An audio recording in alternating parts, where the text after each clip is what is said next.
Fala pessoal, tudo bem com vocês? Professor Lanzarin aqui para o canal Ciência Exata e hoje eu trago a terceira parte da nossa aula de Conhecimentos Gerais, Banca IBFC, para o concurso dos Correios. Lembrando que aqui no canal tem a parte 1 e a parte 2 também. Então já vai deixando seu like para você não se esquecer durante o vídeo.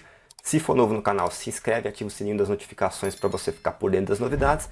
E se tiver alguma dúvida é só colocar aqui nos comentários que eu vou respondendo na medida do possível, beleza? Aqui embaixo, na descrição do vídeo, tem uma série de links importantes. Link do meu canal do Professor Lanzarin, Instagram do Ciência Exata, entre outros, beleza? Nossa plataforma lá com os cursos. Então chega de papo e bora para a primeira questão. A degradação de áreas de cerrado é relativamente recente. Este bioma teve sua vegetação original suprimida na esteira do desenvolvimento da agricultura moderna, sustentado no discurso lançado com a Revolução Verde e da produção de alimentos para uma população mundial crescente. No que se refere à Revolução Verde e seus impactos na produção agrícola brasileira, analise as afirmativas abaixo e dê valores verdadeiro V ou falso F. A Revolução Agrícola ela foi um conjunto de transformações bem profundas que aconteceram não só no Brasil, mas no mundo inteiro no pós-guerra, né, após a Segunda Guerra Mundial, principalmente ali a partir da década de 60 e 70. Então, esse conjunto de inovações, de melhorias, né, de mudanças, vão trazer tanto resultados positivos como resultados negativos, né? O que se trata essa Revolução Verde? Ela é nada mais que um conjunto, né, de inovações tecnológicas na agricultura. Dentre essas inovações está a utilização e desenvolvimento de fertilizantes, herbicidas, né, agrotóxicos, seleção de sementes e modificação genética, além do maquinário. Como eu disse, houve uma série de pontos positivos, porque um dos principais objetivos da Revolução Verde era que se conseguisse fazer um aumento na produção do alimento em relação à área cultivada, ou seja, queria ter uma maior produtividade em relação ali a um terreno, né? Você produzir mais com a mesma quantidade de terra utilizada. E realmente isso foi alcançado, né? Outro objetivo também era você conseguir ter uma produção de alimento em setores, né, em regiões que não eram propícias, né? E através da agricultura, do melhoramento genético, do tratamento do solo, você consegue ter uma agricultura em locais que antigamente não era possível. Regiões muito frias, lugares com sólido muito ácido, muito árido, tá? Então você consegue ter essa melhoria. Porém, a gente vai ter também pontos negativos, né? É uma agricultura cara, você tem que ter tecnologia, muito dinheiro em desenvolvimento e pesquisa. Então, portanto, é uma agricultura que acaba ficando muito na mão das grandes corporações. Aí você passa a ter a necessidade da economia de escala, grandes propriedades, né? Geralmente monocultura. E, diferentemente do objetivo principal, que era até bastante idealista, que era a produção de alimento para combater a fome, acaba que essa Revolução Verde acaba produzindo muito mais alimento, né? Como eu disse, em áreas muito menores, porém não se combate a fome, né? E isso é um problema que continua existindo. E essa produção ela acaba sendo muito mais para exportação, se torna commodities, do que combate à fome. Então tem esse lado também, tá? É verdade que pequenos proprietários também passam a ter acesso a sementes geneticamente modificadas, agrotóxicos, fertilizantes. Porém, você tem, por outro lado, uma concentração de terra na agricultura corporativista, né, das grandes empresas, que é o agronegócio. E, naturalmente, essas grandes propriedades conseguem oferecer o produto a um preço, devido a um custo menor, a um preço menor, e o pequeno proprietário não consegue competir. Tá? E aqui no nosso contexto a gente tem a possibilidade de criar plantações no cerrado, que não é uma área antigamente muito propícia a todo tipo de cultura, né? Muito por causa do solo ácido e da aridez de algumas regiões. Então você tem um avanço ali da agricultura para regiões que anteriormente não se podia cultivar qualquer coisa. Importante lembrar também que um aumento das áreas cultiváveis faz com que você tire a mata original, né? E a gente passa também a ter um problema ambiental. Agora vamos ver aqui as nossas alternativas e o que a gente consegue achar aqui de resposta. Bom, a primeira vai falar o seguinte: a Revolução Verde trouxe consigo novas tecnologias para o campo, como a mecanização agrícola. Ok, certíssimo, né? Uma das vantagens foi essa, o aumento da tecnologia não só na mecanização, mas também no desenvolvimento de agrotóxicos, adubos, né, fertilizantes e sementes modificadas. Vai muito além, né? Então a primeira é verdadeira. A segunda fala: o uso de insumos químicos, fertilizantes e agrotóxicos e de sementes híbridas permitiu o aumento da produtividade agrícola. Verdadeiro, essa é verdadeira também. Não só a gente produz mais alimentos hoje em dia, mas como a gente consegue produzir mais alimentos numa mesma área, né? Nós temos uma produtividade maior e era esse um dos objetivos da Revolução Verde.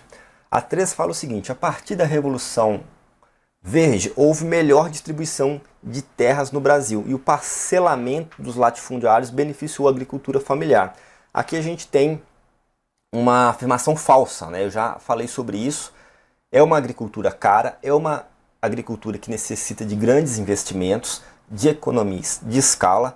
Então, na verdade, ela se tornou economicamente viável a partir da concentração de terra. Então, nós temos que ter grandes latifúndios e uma produção destinada à exportação, enquanto a agricultura familiar ela fica muito mais ali com o mercado interno e para realmente alimentar a população daquela região, beleza? Claro, a agricultura familiar também tem propriedades menores, então não tem parcelamento de latifúndios que beneficia a agricultura familiar. Pelo contrário, a gente passa a ter fazendas cada vez maiores em regiões que antigamente nem fazendas tinha.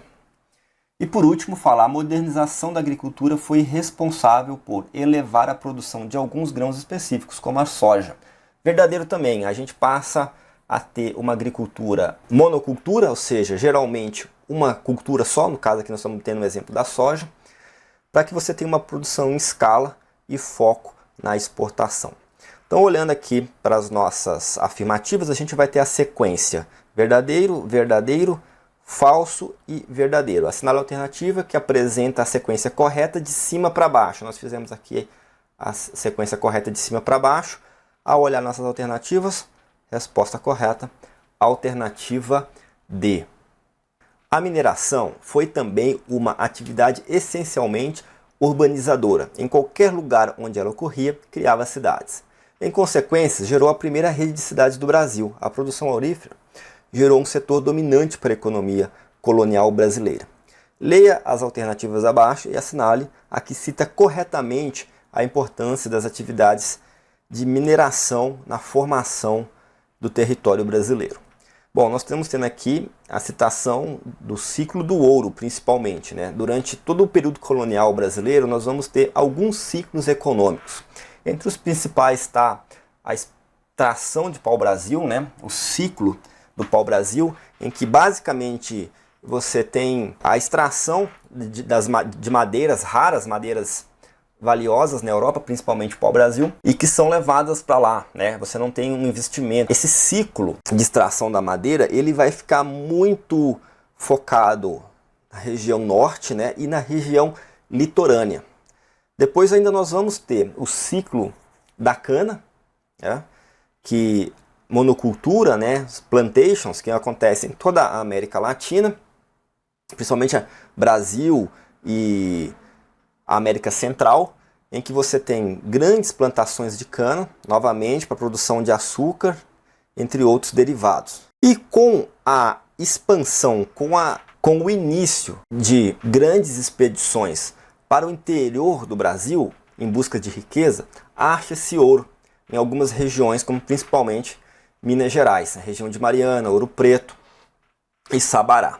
Então você realmente tem você tem a mineração como uma atividade que vai atrair pessoas de regiões distantes para um local que ainda não havia nenhum tipo de urbanização. E ali começa a nascer vilas que se tornam cidades. E você também tem o quê? Você tem uma interiorização do Brasil. Você começa a ter um crescimento, né, populacional em regiões que antigamente não eram ocupadas por pessoas não nativas da região, né? Claro, tinha os índios que foram expulsos, mas eles definitivamente não tinham um processo de urbanização, né? Essa colonização que traz um modelo europeu, ela vai se interiorizar durante o ciclo do ouro, beleza? Depois do ciclo do ouro, vai haver uma queda na produção de ouros e outros metais, diamantes, né?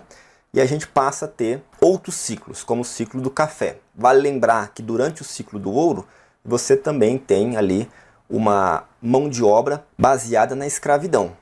E somente lá no ciclo do café que você vai ter o fim da escravidão, né? E uma mão de obra baseada também em colonos que vão vir da Europa para ocupar partes da região sul e São Paulo, beleza? Também Espírito Santo, entre outras regiões, mas principalmente São Paulo e a região sul. Vamos dar uma olhada aqui nas nossas alternativas e assinalar a que cita corretamente a importância das atividades de mineração na formação do território brasileiro como pede iniciado. A alternativa A fala o seguinte: a mineração levou à formação de grandes cidades na faixa litorânea, devido à descoberta de grandes jazidas de diamante no litoral nordestino. Aqui a gente sabe que é falso, né? E por que a gente sabe que é falso? Como eu falei, o ciclo do ouro ele foi responsável por ocupar o território brasileiro, né? E isso se dá muito na região sudeste. No nordeste e no litoral a gente vai ter ali o ciclo da exploração da madeira e também a da cana. Lembrando que da cana vai do nordeste até São Paulo. São Paulo também tem uma grande exploração, né? Uma grande participação no ciclo da cana, beleza? Então essa é falsa.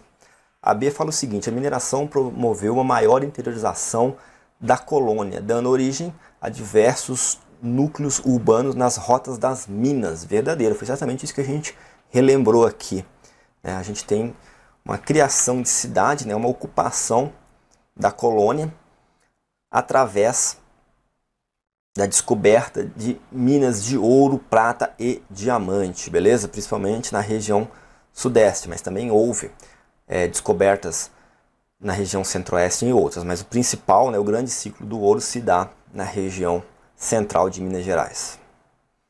Alternativa C fala: a mineração veio acompanhada do fim da escravidão negra e a formação de vilas pelos imigrantes europeus no sul da colônia. Essa aqui também ela é falsa, né? A escravidão ela vai durar bastante ainda. O ciclo do ouro acaba antes da escravidão. Somente lá no ciclo do café que a gente vai ter os imigrantes europeus chegando no sul da colônia, região sul do Brasil e São Paulo. E posteriormente essa mão de obra também vai ser utilizada na industrialização do Brasil. E os negros escravos eles ficam de fora, eles não são incorporados ao mercado de trabalho após o fim da escravidão, tá? Você tem realmente uma substituição de uma mão de obra por outra, deixando os negros de lado, o que vai gerar consequências drásticas, né, para o nosso país do ponto de vista econômico, social e humano. E a alternativa D fala: a mineração acarretou uma larga ocupação de áreas de planície na região Amazônia, que concentrava grande parte das jazidas de ouro. Definitivamente não, né? A gente não teve largas ocupações na região amazônica. Até hoje se descobre ouro naquela região, mas isso é muito mais recente e pouco tem a ver, aliás, nada tem a ver com o ciclo do ouro que nós estamos citando aqui. Então, falso também. Resposta correta, alternativa B: a mineração promoveu uma maior interiorização da colônia, dando origem a diversos núcleos urbanos nas rotas das minas. Em relação às causas do êxodo rural no período de 1960 a 2000, assinale a alternativa que apresenta de forma incorreta uma causa do êxodo rural no período citado. Aqui essa questão ela tem muito a ver com a primeira questão que a gente viu na aula de hoje, né? Ela vai estar ligada ali também ao processo da Revolução Verde, onde a gente tem um aumento da tecnologia no campo, né? Uma mecanização e, consequentemente, uma menor necessidade de utilização de mão de obra e também uma concentração de terra, o que dificulta muito a vida daquela pessoa, né, daquela família que vivia ali em pequenas propriedades rurais, né, e conseguia tirar dela o seu sustento. As grandes propriedades rurais vão tornar essa atividade bastante competitiva e muito difícil para pequenas famílias consigam bater de frente em relação à produtividade e preço, tá? Vamos dar uma olhada aqui nas alternativas e ver o que a gente consegue entender disso. A alternativa A fala o seguinte: ampliação das relações capitalistas no campo. Claro, né? Isso é uma verdade, né? Lembrando que aqui a gente precisa da forma incorreta, né? Então, realmente, houve uma ampliação das relações capitalistas no campo, como eu já bem expliquei aqui. Aquela necessidade de grandes investimentos, necessidade de uma grande produção em escala para que você tenha produção economicamente viável, beleza? B, mecanização da agricultura e expansão dos latifúndios. Essa também está correta. A gente falou sobre isso. Você tem uma mecanização da agricultura, um aumento na tecnologia, diminuindo a necessidade do emprego direto de mão de obra. Ou seja, você que trabalha no campo fica com menos postos de trabalho. A alternativa C fala fortalecimento das relações tradicionais de trabalho no campo, parceria, arrendamento, etc. Isso aqui é falso, né? A gente tem exatamente o contrário. A gente não vai ter parcerias de arrendamento, a gente vai ter uma maior concentração de terra na mão de poucos, e as relações tradicionais de trabalho no campo, elas basicamente passam a existir, uma vez que a gente tem a mecanização e você tem muito menos necessidade de emprego de mão de obra tradicional. Você vai usar muito mais equipamento e tecnologias para aumento da produtividade e, naturalmente, tornar a produção mais eficiente e mais lucrativa. Como a gente precisa da resposta incorreta, nossa resposta incorreta é a C. Não houve fortalecimento das relações tradicionais do trabalho no campo. Houve o contrário, né? Um rompimento das relações tradicionais do trabalho no campo. E vamos entender também a última alternativa, a alternativa D. Os atrativos das cidades é a necessidade de mão de obra na indústria. Verdadeiro. Se no campo você tinha uma menor necessidade de mão de obra devido à mecanização, na cidade as indústrias se proliferavam e havia necessidade de operários. E aí fica fácil, né? O pessoal vai abandonar o campo para ir trabalhar na cidade. Fica fácil de entender, né? Porque a vida não é fácil, não.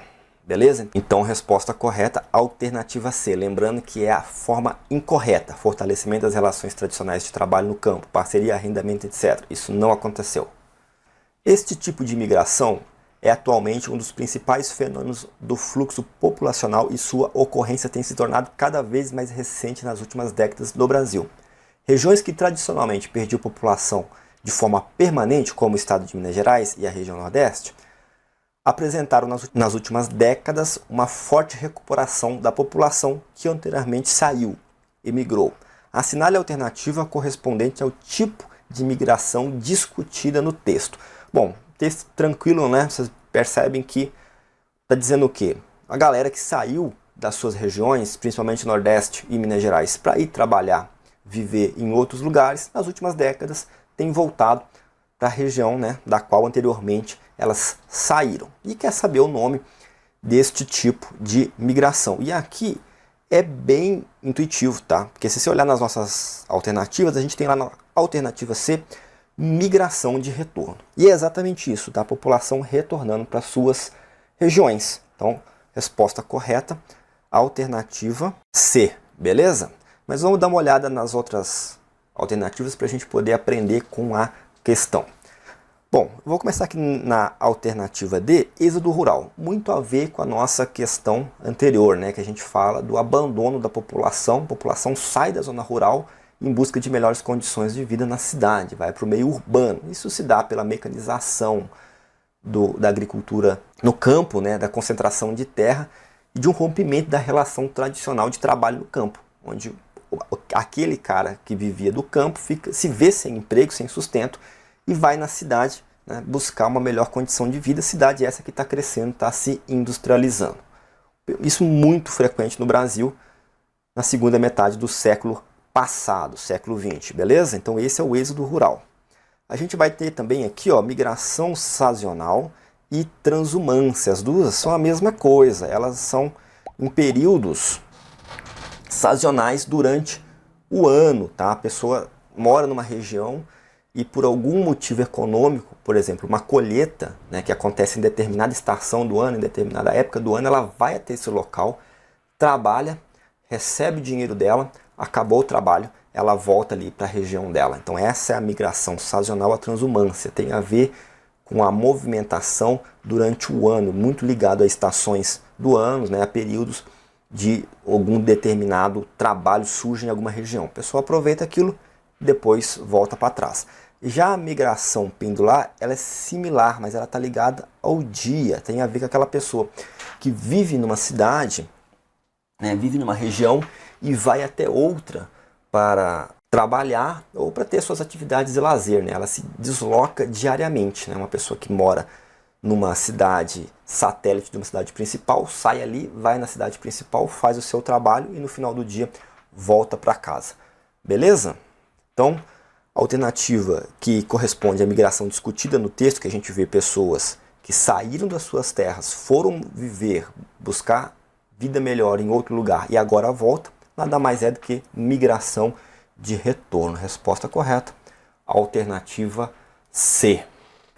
É possível dividir a agricultura da região amazônica em dois tipos. A realizada em tal, com produção de alimentos como mandioca, feijão e milho, e a realizada em tal, com produção que se destina à indústria e à exportação. Assinale a alternativa que preencha corretamente e respectivamente as lacunas. A alternativa A fala em fronteira agrícola e frente pioneira. A alternativa B fala em latifúndios e midifúndios. A alternativa C fala em mata de cocais e mata de agapó. A D fala em pequenas propriedades e grandes propriedades. E por último, a alternativa E fala em unidade de conservação e fronteira agrícola.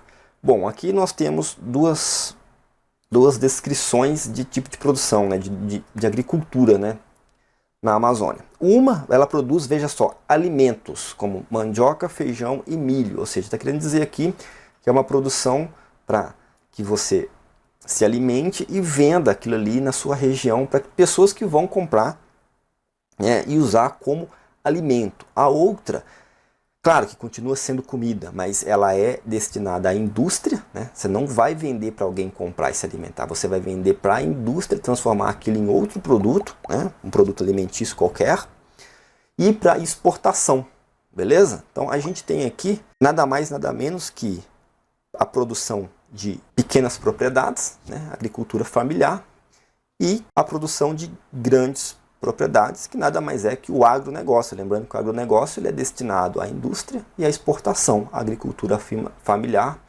à subsistência e alimentação ali no seu país, na sua região. Beleza? Então, a primeira é o quê? Pequenas propriedades, e a segunda, grandes propriedades. E a gente vê essa resposta aqui na alternativa D. Primeiro, pequenas propriedades, né? Produção de alimentos, mandioca, feijão e milho.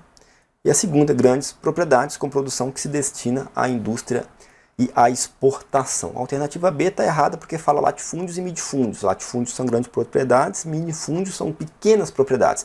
Porém, elas estão trocadas. A primeira seria latifúndio? Não, a primeira seria midifúndio, a segunda latifúndio. Então não pode ser a alternativa B. A alternativa A compara a fronteira agrícola, né, que é aquela área que a gente conseguiu, que foi utilizada, né, a área limite ali entre a área que foi utilizada para agricultura e a área ainda preservada e a frente pioneira. Então não tem nada a ver aqui com a nossa resposta também. A alternativa C cita mata de cocais, mata de agapó, tem a ver com biomas, nada a ver com a agricultura nossa aqui. E por último, a alternativa E fala em unidade de conservação e fronteira agrícola. Né? Fronteira agrícola eu já expliquei, unidade de conservação, o próprio nome diz, é uma área ali reservada para que não seja desmatada, sim, né, seja conservada, seja preservada. Beleza? Então, a alternativa que preenche corretamente é a alternativa D. É possível dividir a agricultura da região Amazônia em dois tipos. A realizada em pequenas propriedades com produção de alimento como mandioca, feijão e milho, e a realizada em grandes propriedades com produção que se destina à indústria e à exportação. Conforme o Censo Agropecuário de 2017, considerando 100% das propriedades e 100% da área agropecuária do país, 81% são propriedades de até 50 hectares, pequenas fazendas, e ocupavam apenas 12,8% da área agropecuária total no Brasil. No outro extremo, apenas 0,3% do número total de propriedades agropecuárias tinham mais de 2.500 hectares, grandes fazendas, porém chegavam a ocupar 32,8% da área total dos estabelecimentos agropecuários do país. Esses dados revelam um antigo problema no espaço rural brasileiro. Sobre isso, assinale a alternativa correta. A alternativa A fala em reforma agrária, a B fala em fronteira agrícola, a C fala em concentração fundiária, a D, revolução verde e a E, agronegócio. Bom, a gente está vendo aqui que 81% das propriedades são pequenas fazendas. Porém, elas ocupam só 12,8% da área agropecuária do Brasil. Quanto no outro extremo, as fazendas muito grandes, com mais de 2.500 hectares, né, grandes fazendas, elas chegam a ocupar 1/3 do total, né, dos estabelecimentos agropecuários no país. Então, o que a gente está vendo aqui? A gente está vendo um problema que a gente discutiu durante essa aula, que é a concentração de terra, né? Concentração de grandes porções de terra na mão de poucas pessoas. Você tem a maior parte das terras sendo um número menor de propriedades. Então, são propriedades muito grandes, né? 0,3% do número total ocupam 1/3. Então, tem que ser propriedades muito grandes. Então, aqui a gente tem um problema de concentração de terra e esse foi apresentado para nós com o nome de concentração fundiária, na alternativa C. Então, esses dados revelam um antigo problema no espaço rural brasileiro. Sobre isso, assinalei a alternativa correta. A alternativa C, concentração fundiária, que nada mais é que a grande concentração de terra na mão de poucas pessoas, beleza? E a gente vai ter aqui algumas alternativas como reforma agrária. Reforma agrária é uma das opções para que você resolva esse problema, né? O governo ali, o Estado, ele vai pegar essas áreas, vai desapropriar as áreas que são improdutivas e vai distribuir isso por porções da população interessadas em trabalhar ali. Claro que vai ter toda uma série de regras, uma série de diretivas para que isso seja feito, e já foi feito em diversos países, já foi feito no Brasil também em algum ponto, beleza? Fronteira agrícola nada mais é que até onde vai a nossa indústria agrícola, né? Até onde ela, vamos dizer assim, ocupou o território que antes era original, né? Você tem que tirar a mata, você tem que tirar a vegetação, o bioma original para fazer grandes plantações, e a gente tem essa fronteira agrícola ali, a transição de uma coisa para outra. Até onde a gente já ocupou com terras para produção agrícola, né? E ali você tem uma fronteira com aonde não foi ocupada ainda de mata original. Lembrando que essa fronteira agrícola está cada vez subindo mais, já que se foi ocupado toda a região centro-oeste e entra a Amazônia adentro, beleza? Revolução Verde nós já falamos bastante aqui nessa aula, né? Aquele conjunto de mudanças, né, tecnológicas que fizeram com que a agricultura se tornasse mais produtiva e pudesse acontecer em regiões que anteriormente não era viável, né? Regiões muito frias, regiões de solo árido, né? A Revolução Verde acontece ali principalmente na década de 60 e 70, né? E por último, o agronegócio, que nada mais é do que a agricultura tratada como um negócio, né? Geralmente, grandes corporações que fazem a economia de escala para que você consiga produzir em grande escala, escala suficiente não só para você ter um lucro maximizado, para também levar o produto para várias regiões do mundo, né? O agronegócio é muito focado na produção para a exportação, beleza? Então o agronegócio nada mais é do que a produção corporativista, né? Uma corporação cuidando ali de plantações e não mais famílias, né? Que aí nós teríamos a agricultura familiar, beleza? As desigualdades econômicas e a dificuldade de determinadas regiões em se inserirem na economia nacional possibilitou a ocorrência de uma urbanização diferenciada em cada uma das regiões brasileiras. Em relação à situação de domicílio da população nas diferentes regiões brasileiras, segundo dados do Censo Demográfico de 2010, assinale a alternativa correta. A alternativa A fala: mais de 90% da região sudeste vivia em áreas urbanas. B, mais de 80% da região norte vive em áreas urbanas. A alternativa C fala que menos de 15% da região nordeste vivia em áreas rurais. E por último, a alternativa D fala que menos de 5% da região sul vivia nas áreas rurais. Bom, essa aqui já é uma questão antiga no sentido de utilizar o censo demográfico lá de 2010, quando nós já temos um censo de 2022.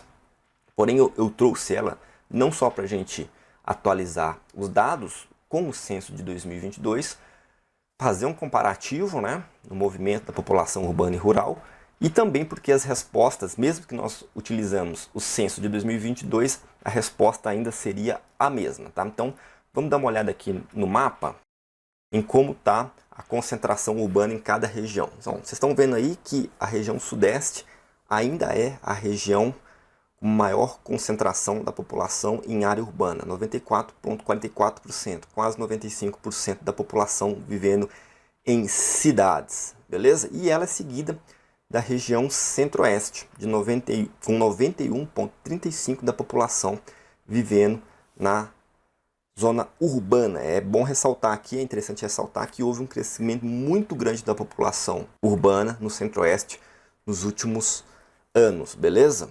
A gente tem ainda em terceiro lugar a região sul, com 88,24% da população vivendo em regiões urbanas, seguida do norte, 78,47% da população vivendo na zona urbana, e por último, a região menos urbanizada, né, no caso nordeste, com 77,64% da população vivendo em área urbana. Bom, mas vocês podem perceber que mesmo a menos urbanizada tem um alto índice da população vivendo nas cidades, né, muito acima da metade, quase que mais que 3/4. E esse é o movimento que aconteceu no Brasil de 2010 para 2022, desse último censo de 2010 para o censo de 2022. Houve um aumento da população urbana em todas as regiões, tá? Do censo de 2000 para 2010 havia tido um aumento na população rural na região centro-oeste e na região norte. Isso não se repete mais. De 2010, de novo, de 2010 para 2022, há um aumento na população das cidades em todas as regiões e no Brasil como um todo. O percentual de urbanização, né, do Brasil como um todo está lá em cima, né, 87,40%. Então, indo para as nossas questões, a alternativa D vai falar que menos de 5% da região sul vivia nas áreas rurais. Não, né? Para nós termos menos de 5% nas áreas rurais, nós deveríamos ter mais de 95% nas áreas urbanas, o que não acontece nem com a região sudeste. Então essa aqui é falsa, beleza? A gente tem em torno de 12%, cerca de 12% vivendo nas áreas rurais na região sul. Já a alternativa C fala que menos de 15% da região nordeste vivia em áreas rurais. Falsa também, né? A gente tem lá 77%, né? 77,6% na região nordeste vivendo em áreas urbanas, o que dá, né, em torno de 23%, 22% vivendo em áreas rurais, beleza? Então, a alternativa C é falsa também. A alternativa B fala que mais de 80% da região norte vivia em áreas urbanas. A gente sabe que esse índice está muito próximo, a gente acabou de ver no mapa que 78,47% da população da região norte vive em áreas urbanas, mas ainda não chegamos a 80%. Falso também. E por último, a alternativa A fala que mais de 80% da região sudeste vive em áreas urbanas. Isso aqui é verdadeiro. A gente viu lá no mapa que cerca de 94,44% da população da região sudeste vive em áreas urbanas, ou seja, mais de 90%. Então, resposta correta, alternativa A.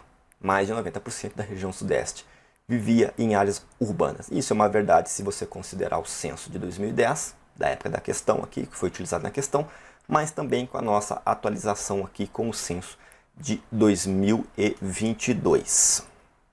Então por hoje é isso, pessoal. Espero que vocês tenham gostado da aula. Não esquece de deixar seu like. Se tiver dúvida, coloca aqui nos comentários, beleza?